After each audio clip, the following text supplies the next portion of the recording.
Welcome to The Difference. The Bible tells us in Jeremiah chapter 1, verse 5, before I formed you in the womb, before you were born, I sanctified you.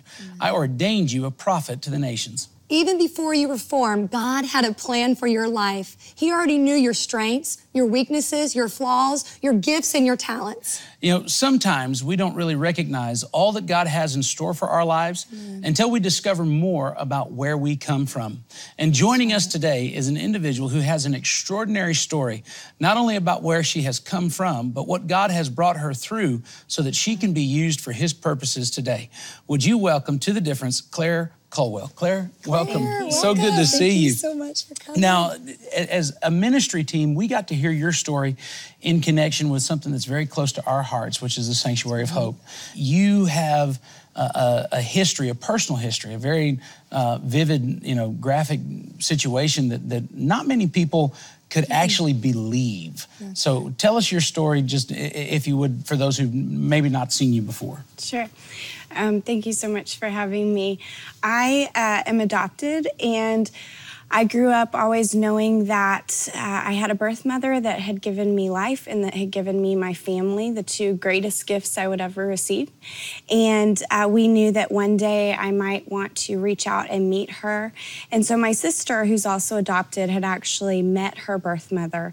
And it got me thinking that there was a woman out there who had done the same thing for me that her birth mother did for her. And so I decided to reach out and meet her. And she told me something that changed my life forever. She said that she was very young. She was 13 when she was pregnant with me, and she actually had an abortion while she was pregnant with me. Went back to the doctor after things didn't seem right and realized that she had been pregnant with twins, and one had successfully been aborted, but that I had survived her abortion. And you say that, and now it's somewhat of a brief summary, but that's unbelievable for people to hear. I know the first time I heard that story, I thought, that's not possible. Yeah. How did you feel knowing that this was not just a story you were being told, this was part of your existence? Absolutely. I was completely shocked. Obviously, when you go meet anyone, but especially your birth mother, you think, well, the worst thing that could happen would be she doesn't want to meet me. Yeah. And yet I found this out, and I had a choice that day. As shocked as I was, I had a choice to either be angry and upset at her and let my life go down the path that leads, or I could realize, wow, God really has a plan for my life, and my life's a miracle, and there's a reason for that. And so that's what I chose to do. Yeah. And as you talk about your birth mother, and it's common in the situation with adoptions and people who finally get to meet the person that gave them life, it goes a number of ways. What was that like for her, from your remembrance of that encounter, for her to see you? She said she opened up the door and was like, wow, she looks just like me. I mean, as an adopted kid, I always grew up knowing, you're loved, you're wanted, and you're chosen. And for her, she didn't have a lot of those reminders in her life because this was something that she had kept a secret for they weren't a part of her personal years. Story. And so I think she was just blown away when she met my family and when she met me, because we love her. We're so thankful for her, because if she hadn't been a part of carrying me, then we wouldn't have our family. And of course, because God has forgiven us, we've been able to forgive her. And so that's been really neat. Well, and to be able to incorporate her as a part of that story, the Bible says that the steps of the righteous are ordered of the Lord.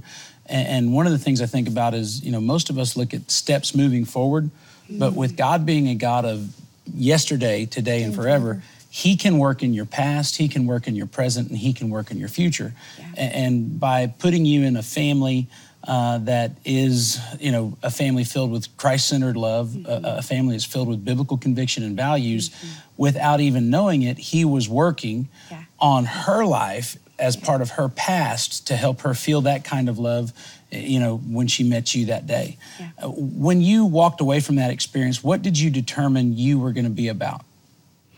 When I met my birth mother, I had never actually given much thought to the word abortion, and so hearing the words "you survived an abortion" were very shocking to me. And so I went home and I started looking up, like, how common is this? Am I alone? Is this affecting more people just like me? Because I had always thought about abortion and I thought, oh, it affects that person over there that I don't have anything in common with it. Problem. Yeah, where it suddenly got very personal. Yeah, and I realized that that's really common. Actually, 75% of people that are having abortions are church-going Christians. And 1 in 3 is actually having an abortion in their lifetime. And so I knew that God had given me this calling, this story, and that I needed to use it to show that people, that there is a face to that word abortion. There is a little child that grows up to be somebody, and it could be somebody incredible. That's right. Now, in your mother's situation, your birth mother's situation, she was very young, and she had a lot of influence from around her at the time that was pretty much, basically, from what I understand, demanding, this is your solution. This is what you're... Is that the case? Yeah, so my birth mother was 13 years old, and at 13, if you think back, you trusted your parents, and you thought, they have more wisdom than me, they've lived life longer than me, and so, you know, that's who I can trust. And so actually nobody knew except for her mother, and her mother said that that was what she should do, and so that's what she did. And whenever you've had the opportunity to share your story, how many other lives do you encounter that are like your birth mothers, that, you know, they were in a circumstance where they thought they had no choice.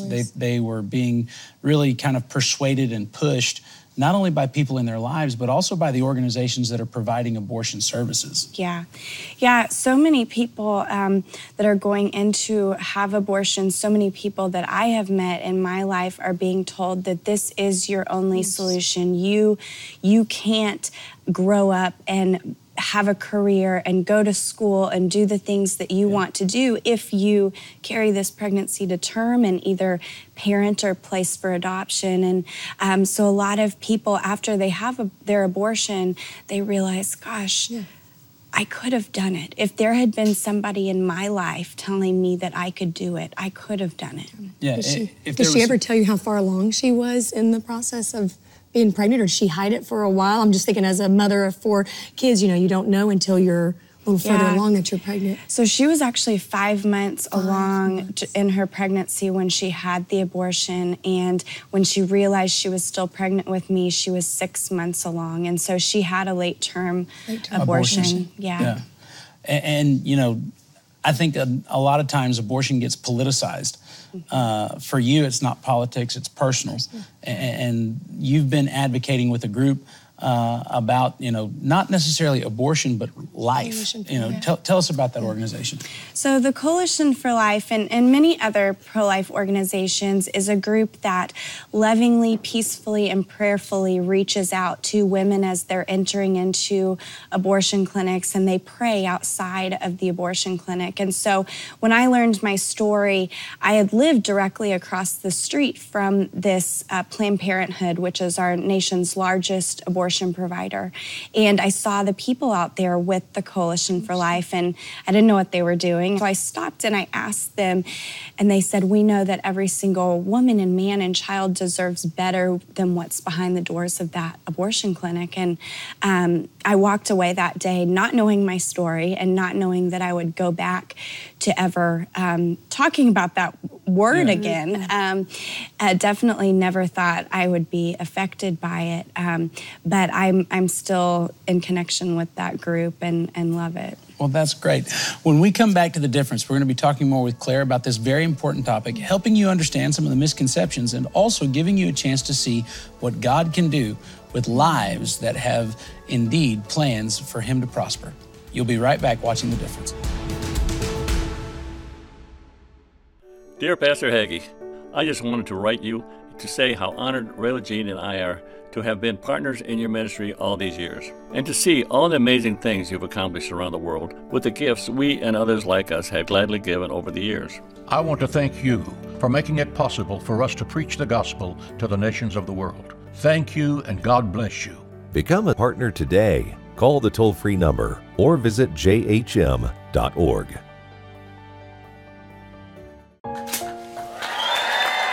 The Sanctuary of Hope will be home to hundreds of young people.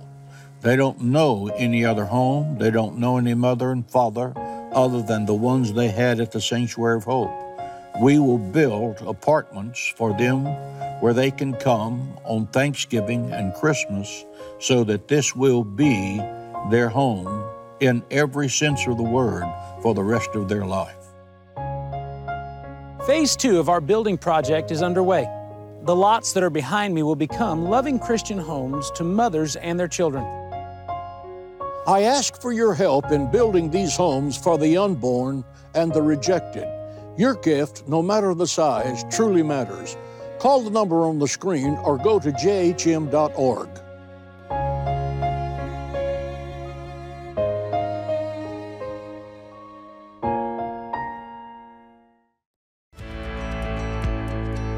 Welcome back to The Difference. We're talking with Claire Culwell about the very important topic of abortion and what it means to stand up and advocate for life.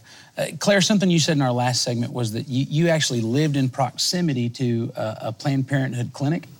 I did. Now, what part of town did you live in?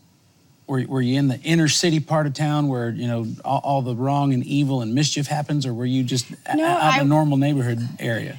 A normal area. I was in a college town, so they oftentimes abortion clinics are placed in the not so good parts of town, but also in college areas and better areas. Yeah, well, and I think it's important. The reason I bring that up is because a lot of people want to disconnect themselves from, you know, places where basically children are, you know, sacrificed. I mean, an abortion in my mind is a medical definition for a homicide.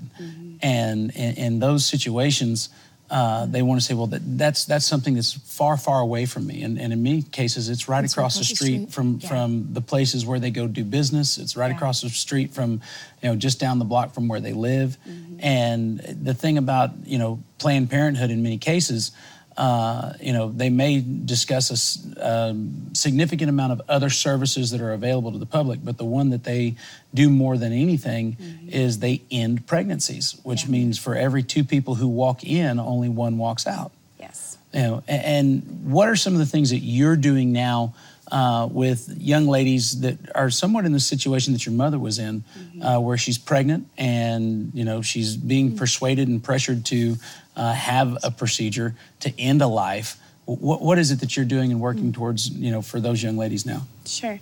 So I work with multiple organizations in the country to help little girls or women like my birth mother, men and families as well, because it does affect an entire family, learned that they can do it. There are options. Abortion is not their only option. And so there are now 6 times as many pregnancy resource centers in our country than abortion clinics. And so we are trying to make those readily available.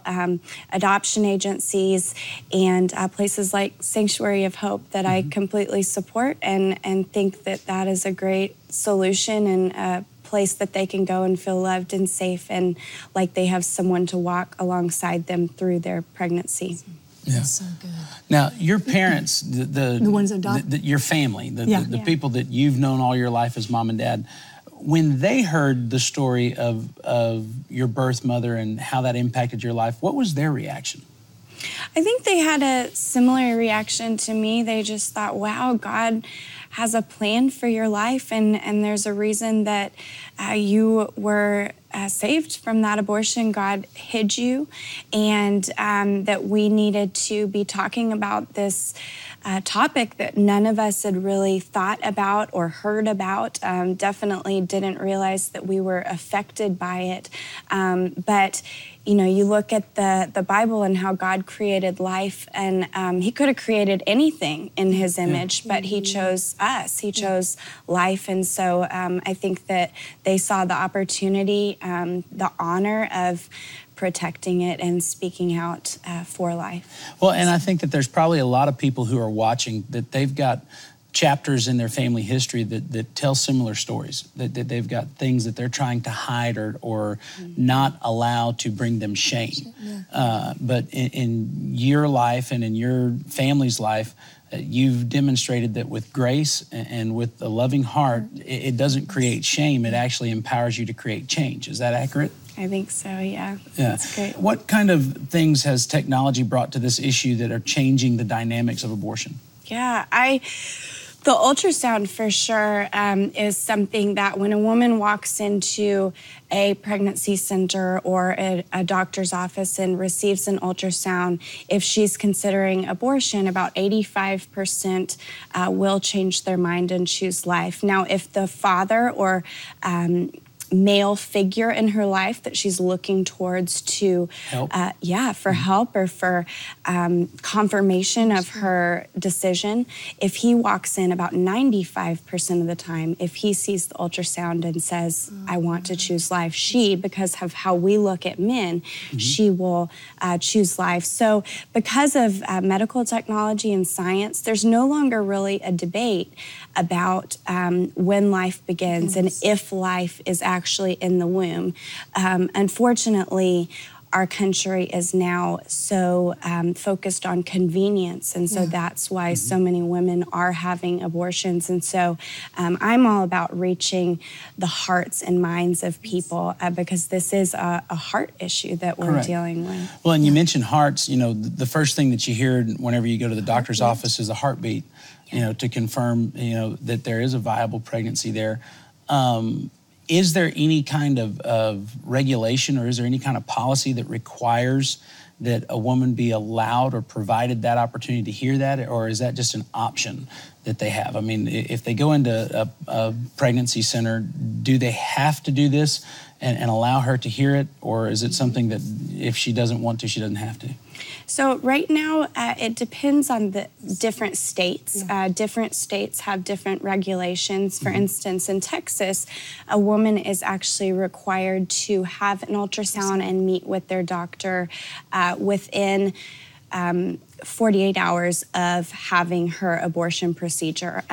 But there are ways around that. They can say that they showed them the ultrasound, but the woman looked away and didn't want to see it. But that is a law in our state, and hopefully other states will begin to pass those laws to show the woman that there is life in her womb. Absolutely.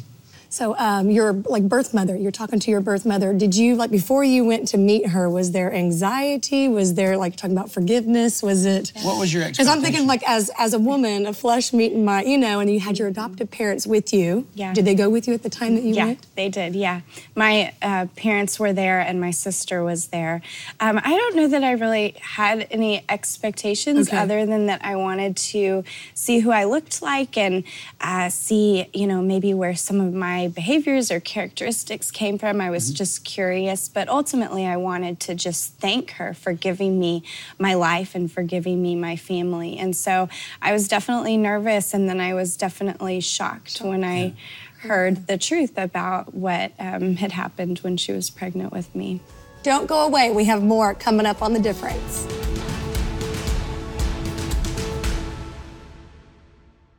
Dear Pastor Hagee, I just wanted to write you to say how honored Rayla Jean and I are to have been partners in your ministry all these years, and to see all the amazing things you've accomplished around the world with the gifts we and others like us have gladly given over the years. Furthermore, it has been so refreshing to see younger generations coming on board to partner with you in spreading Christ's message to the world.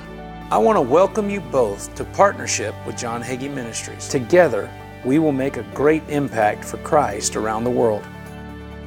May God continue prospering you in all your endeavors. Your dear friends, Ron and Rayla Jean. I want to thank you, our partners, for making it possible for us to preach the gospel to the nations of the world.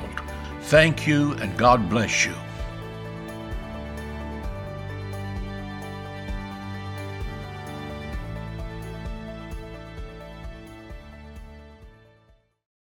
Sanctuary of Hope. Will you help us change the world one life at a time? To show our appreciation, every gift of $500 or more will receive a framed painting entitled Hope and Liberty. For $1,500 or more, the Forever Free bronze statue. And for gifts over $2,500, a tree planted with a personalized plaque on the Sanctuary of Hope campus. Plus, your choice between the painting or statue as a thank you for your generous support. For more information, call the number on the screen or visit our website. Welcome back to The Difference. Kendall and I are visiting with Claire Culwell. Claire, you and your husband have been married 7 years, and you have a 5-year-old daughter, correct? Yes. Now, whenever people, with regard to abortion, they look at it as a solution. They look at it as a very simple step to solving a problem. They oftentimes live with a great deal of guilt and consequence, but they don't often consider also that when they end that one person's life with abortion, they're also ending the legacy that person's going to leave on this earth. How has having a child helped you understand that?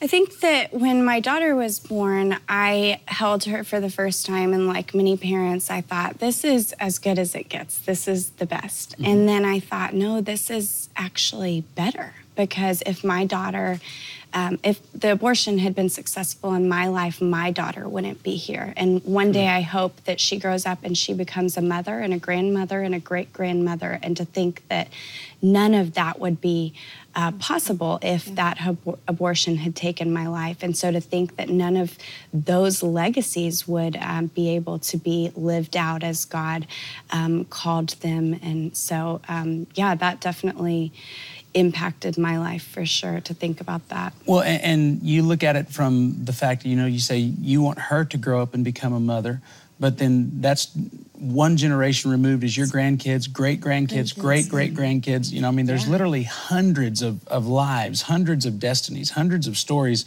that just from your life get told and shared for years to come that are, they're going to happen because you lived. And one of the things I think we face in the nation today, a lot of the problems that we're trying to solve politically, a lot of the problems that we're trying to answer economically, a lot of the things that we want to say should be written into a policy and fixed, we created the problem by ending the lives of people who could be here creating solutions. Producing and being a part of what we're about as a country. Yeah. As you traveled, how many places around the world do you get to share this message? I speak about 20 to 30 times a year, and so a lot of that is in the United States. I've spoken in almost every state and multiple countries, and this is affecting every single country, every single family, whether they know it or not, if you think about that domino effect, ripple effect that abortion has. Have you ever met a woman that was contemplating abortion, and what would you tell her if she's watching right now? Yeah, I've met many women that are contemplating abortion, and a lot of them just don't know that they can do it. They don't know that they have an option, and so I would tell her that you don't have to do this alone. There are people that want to help you, that want to come alongside you, that you can be a mother and go to school and do the things that you have in mind for yourself. But just like God had different plans for my life than maybe I had, God might have a different plan for your life. And so to be open to that, because you don't know how much more joyful and incredible that God's plan is for your life until you just say, yes, God, I'll do that. Yeah, well, I've heard this statement made many times that, there are a lot of women who thought about an abortion and chose not to have one that have never regretted it. Yeah. And there are a lot of women that thought about an abortion, decided to have one, and have greatly regretted it. Greatly. How do you see the scars of that situation? I know you met your birth mother, and it had impacted her life from her childhood on. Yeah. It never left her. Yeah. But she's not unique in that circumstance, is she? No, most every single woman that has had an abortion that I have met has been greatly impacted by abortion. Most women, they don't actually begin to heal from their abortion until 15 years after their abortion. And then it's a lifetime of healing from what they experienced, because abortion is a loss, the loss of a child and a loss of what may have been, and of, not knowing that you could have done that. And so, I would encourage anyone considering abortion to think about life, think about parenting, and if that's not right for them, thinking about giving a family that maybe couldn't have children a child just like I have been given, because I'm so grateful that my parents adopted me. Now, you speak with a great deal of grace and tenderness about this topic. But there's a lot of people that are fearful that if others found out that they had an abortion, that they would be judged, that they would be, mistreated, that they would be, thought of in hateful ways. What advice do you give to people who are pro-life, they're against abortion, but how should they treat people that they meet who have had an abortion? I think that is a very true statement that you made. I think it's really sad that we are at that point, because a lot of people, like I said earlier, 75% of the women that are having abortions are in our churches. And so because our churches aren't talking about this issue, because we're concerned about, we may lose people in our congregation or we may offend somebody, we are deepening the hurt and the pain of those that have experienced abortion. And so I would encourage people that, just like any issue, if you have a certain pain in your life, it may be easier for people to think, oh, they don't want to talk about it. That makes it more hurtful. That makes them think about it. But they're already thinking about it. They're already hurting from that experience. And so let's come alongside them and love them in a arms wide open, just like Jesus has done for us kind of way. Absolutely. This topic of abortion is something that has become very common throughout our nation, but it's something that we, the body of Christ, can make a difference in. We can make a difference in the lives of those who have been victimized by it. We can make a difference in the lives of those who are yet to be born. Claire, I want to thank you for joining us here today. Thank you so much. Thank you. Thank you for watching. We look forward to seeing you again on The Difference.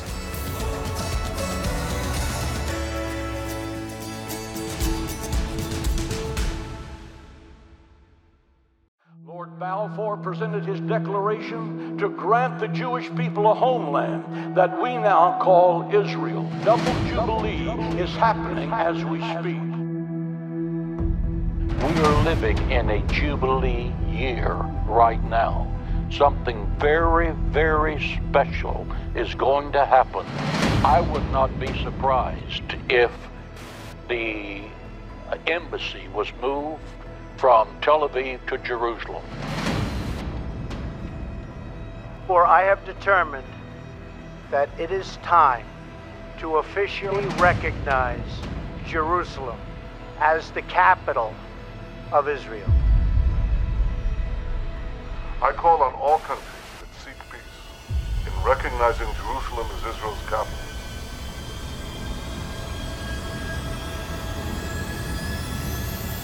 God's clock is ticking.